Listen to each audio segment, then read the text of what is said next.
مگر پل بھر کو یہ سوچا تو ہوتا تمہارے بعد گھر کی منتظر دہلیز کو جاگے ہوئے دل کی نشانی کون دے گا؟ ہواؤں سے الجھتی روشنی کو اعتبار کامرانی کون دے گا؟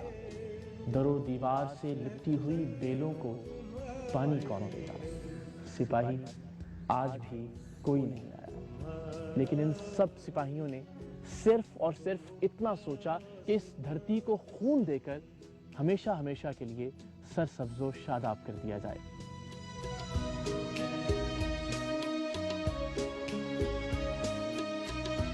پاکستان میں بسنے والے لوگوں، اس وقت میرے سامنے اور میرے عقب میں ایسی بے شمار قبریں موجود ہیں کہ جن کے کندھے پر صرف نامعلوم سپاہی لکھا ہے۔ یہ 6 ستمبر 1965 کی تاریخی جنگ کے وہ شہید ہیں کہ جن کی شناخت نہیں ہو پائی تھی۔ ہم سب ان کے مقروض ہیں، ہم سب ان کے احسان مند ہیں۔ آج ہم ان کھلی فضاؤں میں سانس لیتے ہیں، آج ہمارے بچے ہمارے آنگنوں میں کھلکھلا کے ہنستے ہیں، کھیلتے ہیں، ان کا مستقبل محفوظ ہے، تو ایسے بے شمار شہیدوں کی وجہ سے سریام کی ٹیم ان تمام نامعلوم سپاہیوں کو سلام پیش کرتی ہے۔